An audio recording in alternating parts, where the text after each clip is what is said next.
Welcome back, everyone. Today, we're diving into the Jaffna Kingdom, a fascinating, often overlooked part of Sri Lankan history. You've sent in some awesome sources. We've got historical accounts, archaeological discoveries, even glimpses from ancient epics. It's going to be a wild ride. It really is a treasure trove of information about a kingdom that had way more influence than many people realize. Right, like picture this, a powerful kingdom right on the tip of Sri Lanka, steeped in Tamil tradition, taking on empires. Oh, and get this, there might even be ties to ancient Egypt. Where do we even start with all this? Well, let's go way back, like 3rd century BCE. Imagine archaeologists digging and finding a skeleton, but wait, there's more.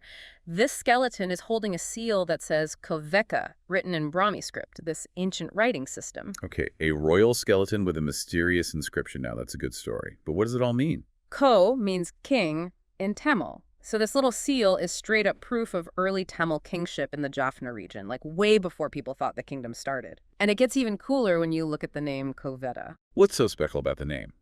It sounds cool, but is there something more to it? There is. You see similar names and inscriptions from around the same time, not just in South India, but all the way in Egypt.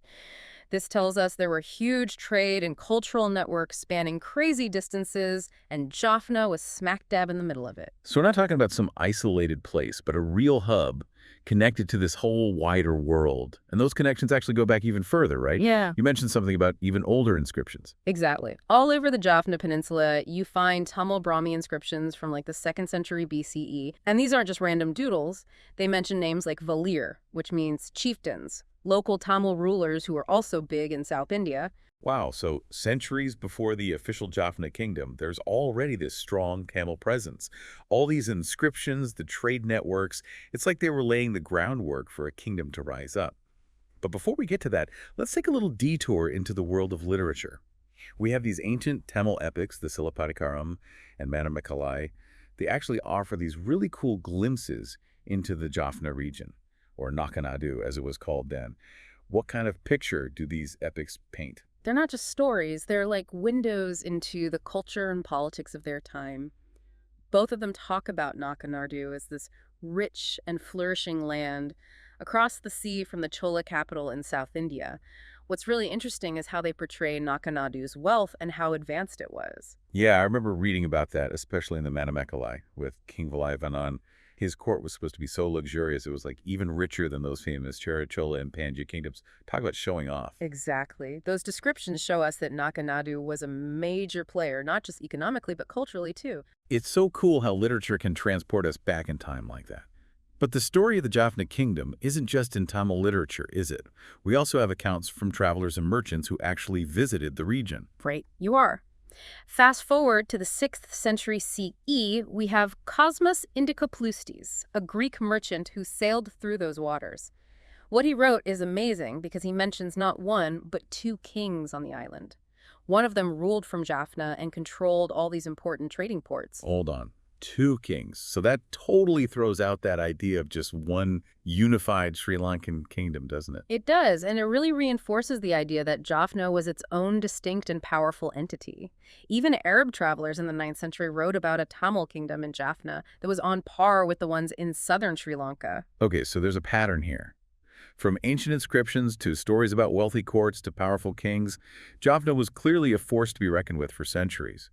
But what about the dynasty that actually ruled the Jaffna kingdom, the Arya Chakravarti? How do they fit into this story? That's where things get a bit dramatic. The traditional story says a chieftain named Maga founded the Jaffna kingdom, and he came on the scene around 1215. Oh yeah, Maga. He was the one who really shook things up in Sri Lanka, wasn't he? He sure was. Maga was supposed to be from the Kalinga region of India. He invaded, overthrew the Pandyan king who was in charge, Parakrama Pandyan II, and then he took over the Rajarata region. And then he made a really smart move. He moved his capital to the Jaffna Peninsula. Why Jaffna?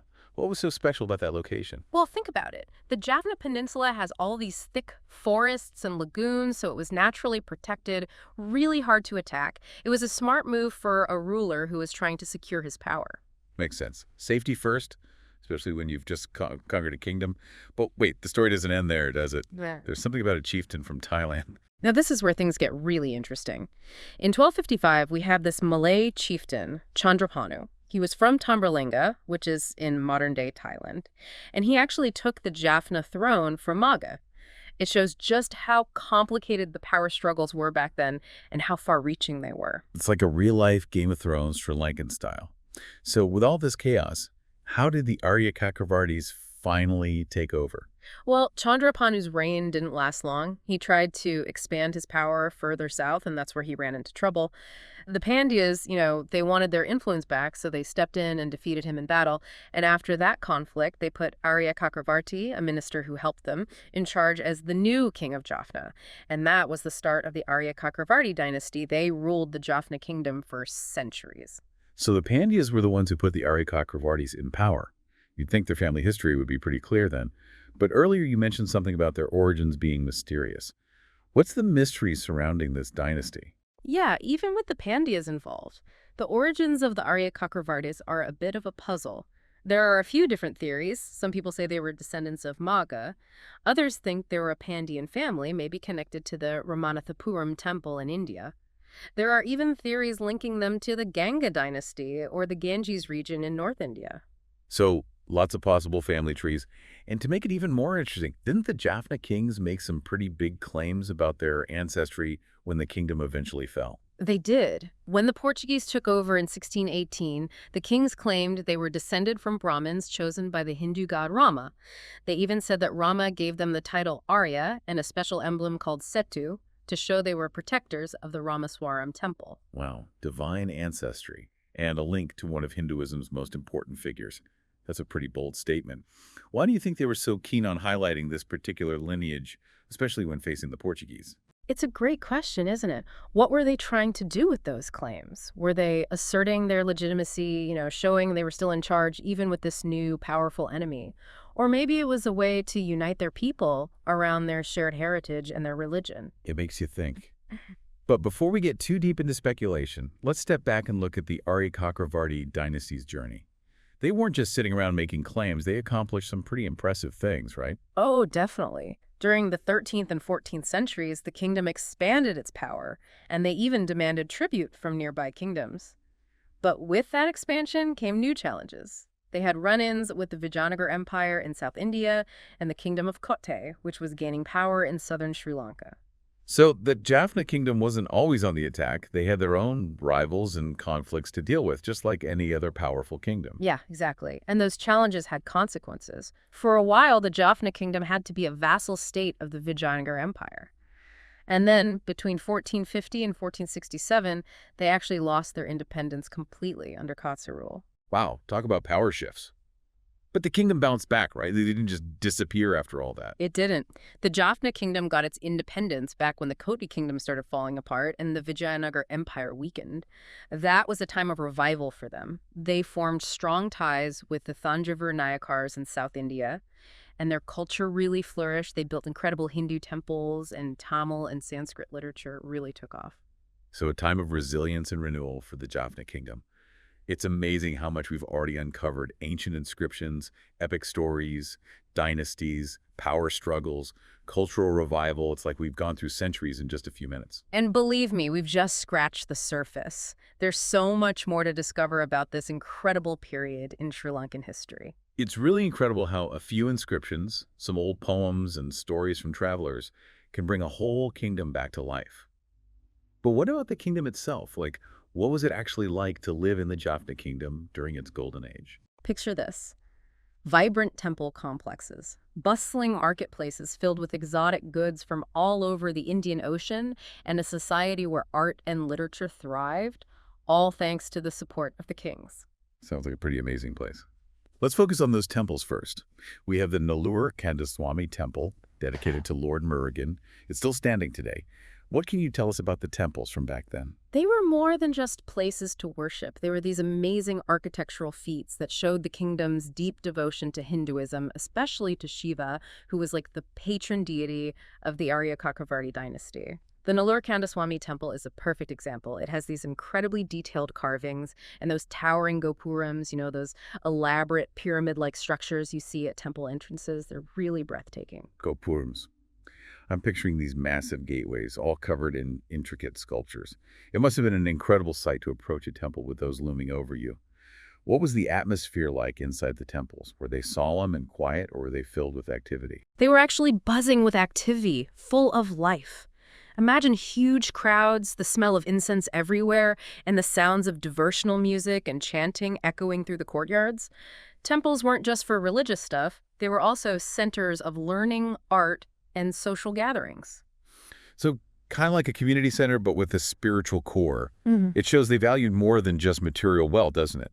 You mentioned learning. Did they have any actual schools or universities? They did. They had these temple universities. Scholars would come from all over to study there: philosophy, literature, medicine, astrology, even law.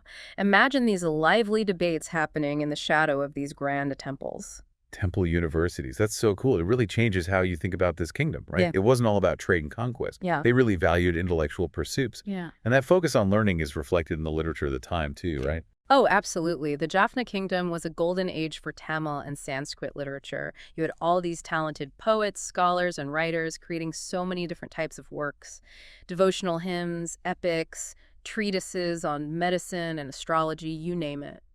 It's amazing to think about all those different voices, all those different perspectives, all coming together in this one kingdom. Are there any specific works or authors that you'd recommend our listeners check out, like something that really captures the essence of this period? One that really stands out is Arunagirnathar, a poet from the 15th century. He wrote these beautiful devotional songs, a lot of them dedicated to Lord Murugan. His poetry is known for its lyrical beauty and its sincere expressions of devotion. People still sing his songs today all over the world. That really shows you how powerful art can be. It's amazing that these songs have resonated with people for centuries. What about the kings? Did they do anything to support the arts? The Arya Chakravarti kings were known for being patrons of the arts. They created royal libraries, supported scholars, poets, and musicians, and they even commissioned these magnificent temples and palaces. They knew that a thriving cultural scene was crucial for a successful kingdom. It sounds like it was a win-win situation, right? The kings provided support, and the artists enriched the kingdom with their creativity. But even with all this prosperity, there were problems beneath the surface, what eventually caused the Jaffna kingdom to decline. Remember those external pressures we talked about before? Those conflicts with the Vijayanagar Empire and the Kingdom of Kotte? Well, those conflicts took their toll. They weakened the kingdom and used up a lot of its resources. So those simmering tensions finally boiled over and led to the kingdom's downfall. It makes sense that those conflicts would have a big impact, but were there any internal factors that contributed to the decline? There were. Power struggles within the ruling dynasty definitely caused instability at times. But one major factor was the kingdom's increasing reliance on trade with South India. Are you saying that their economic success might have actually been a weakness in the end? How so? Exactly. When the Portuguese arrived in the Indian Ocean in the 16th century, they changed everything. They disrupted trade routes, tried to take control of key ports, and basically controlled the flow of goods and money. Yeah, the Portuguese were definitely shaking things up all across the Indian Ocean. Yeah. So how did this impact the Jaffna kingdom specifically? It was devastating. The Jaffna kingdom's economy was so dependent on that trade network with South India, and the Portuguese crippled it. And of course, the Portuguese wanted to control everything, not just the trade routes. Right, and this is when they became a real threat to the Jaffna kingdom's independence. And that eventually led to the kingdom's downfall, right? It did. In 1619, after years of conflict and political maneuvering, the Portuguese conquered the Jaffna kingdom. That was the end of the Arya Chakravarti Dynasty's rule. That must have been a huge upheaval for the people of Jaffna. What happened to them after the conquest? The Portuguese established their own administration with new laws and everything, and they really pushed for people to convert to Christianity. They tore down Hindu temples and turned a lot of them into churches. It was a period of massive change, this clash of cultures and religions that completely reshaped life on the Jaffna Peninsula. It's so sad to think about the loss of cultural heritage, the disruption of traditions that had been around for centuries. It really shows the impact of colonialism, how it transformed societies, and often at the expense of the existing cultures. It does. The fall of the Jaffna Kingdom to the Portuguese had huge consequences for the region. It marked the beginning of European colonial rule. But even in the face of all this, the culture and religious traditions of the people of Jaffna were incredibly resilient. They found ways to survive and adapt. There's that word again, resilient. It seems to be a theme in the story of the Jaffna Kingdom. From its beginnings as a trading hub to its rise as a powerful kingdom, even in its decline, that thread of resilience is always there. It speaks to the strength and spirit of the people, don't you think? Absolutely. And even with all the challenges and changes throughout history, their cultural legacy still shapes the identity of the Jaffna Peninsula today. We've covered so much already: ancient origins, epic literature, a thriving culture, the rise and fall of a dynasty. It's mind-boggling to think about all of history and the impact of this kingdom. It might have been relatively short-lived, but it left a lasting legacy. It's a good reminder that every kingdom, every civilization has a story to tell. And these stories, even the ones about kingdoms lost to time, can teach us so much about ourselves and the world around us. I totally agree. So before we wrap up this part of our deep dive, I'm curious, what's the most intriguing aspect of the Jaffna Kingdom's story to you? For me, it's the amazing blend of cultural influences you see in the kingdom. The connections to South India, the traces of Southeast Asia, even those hints of ancient Egypt. It shows how connected the world already was, even way back then, with cultures constantly influencing and enriching each other. I love that. It makes you wonder how all those different influences shape the identity and the worldview of the people of Jaffna. That's definitely something worth exploring further. It is. It speaks to those bigger themes of cultural exchange, adaptation, and how fluid identity can be themes that are just as relevant today as they were centuries ago. You know, as we've been talking about the Jaffna Kingdom, I keep thinking about how it all connects to these bigger historical trends. It's like this example of how regional powers rise and fall, how trade and culture spread and mix, and the long-lasting effects of colonialism. It's not just about this one little island.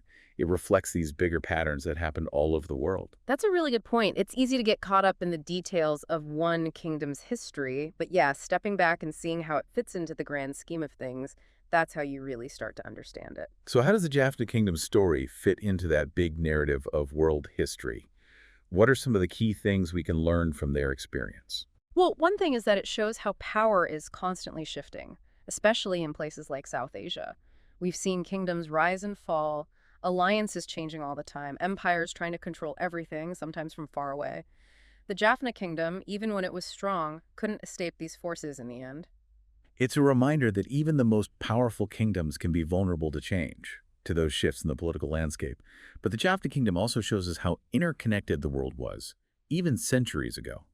We talked about their connections to South India, Southeast Asia, and those fascinating hints of ancient Egypt. It's like a picture of a world that was way more connected than we often imagine. Exactly. The Jaffna Kingdom wasn't isolated. It was part of this huge web of trade routes, cultural exchange, and political alliances that stretched across huge distances. It shows that people and societies, even back then, weren't limited by geography. There was this constant flow of ideas, goods, and people that shaped who they were. It really challenges that idea we sometimes have, that ancient civilizations were all isolated, doesn't it? It makes you realize that the world has always been interconnected in one way or another. What about the legacy of the Jaffna Kingdom within Sri Lanka itself? How did their story impact the island in the long run? That's a tricky question with a lot of nuance. On the one hand, the Jaffna Kingdom, with its strong Tamil identity, contributed so much to the diverse culture of Sri Lanka. We see it in the Hindu temples that are still there, in the vibrant literary traditions, and in the social customs that are still part of life on the Jaffna Peninsula. It's a good reminder that the history of Sri Lanka isn't just one story. It's a mix of different cultures, and each one has shaped the nation's identity. Right. But of course, we can't ignore what happened when they were conquered by the Portuguese. It was a major turning point. It brought in colonial rule and, unfortunately, the suppression of Tamil culture and religion. So it's a bit of a mixed legacy, a story of cultural richness and contributions, but also loss, displacement, and the breaking of long-held traditions. You could say that. And these complexities are still felt in Sri Lanka today. The legacy of the Jaffna Kingdom and the whole history of Tamil-Sinhalese relations is something that needs to be approached with sensitivity, understanding, and an appreciation for how multifaceted history can be. Absolutely. It's a reminder that history isn't just about dates and battles. It's about people's lives, the good and the bad, the things that shaped them and continue to shape the present. As we wrap up our deep dive into the Jaffna Kingdom, I find myself thinking about its legacy in a future Sri Lanka, a Sri Lanka that hopefully embraces unity and reconciliation. What role could the story of the Jaffna Kingdom play in that future? That's a really important question and one that's worth thinking about. Maybe the Jaffna Kingdom, with its history of resilience, its mix of different cultures, and its unique contributions to Sri Lankan identity, can be a source of inspiration. It reminds us that diversity can make us stronger, that it's crucial to understand our shared history, and that we can find common ground even when the past has been difficult. It's a hopeful vision for the future, where the different cultures and histories come together to create a stronger, more united Sri Lanka. And this deep dive exploring the Jaffna Kingdom reminds us that history can help us understand the present and inspire us to build a better future. I agree. When we explore these stories, when we uncover the voices and experiences of the past, we gain valuable insights that can guide us through the complexities of our own time. To our listener, we encourage you to keep exploring, to dig deeper into the fascinating world of the Jaffna Kingdom. Read those primary sources. Immerse yourself in the art and literature of that era, and keep asking those thought-provoking questions. There's always more to discover, more to learn, and more to connect with our own lives and the world around us. Thanks for joining us on this incredible journey.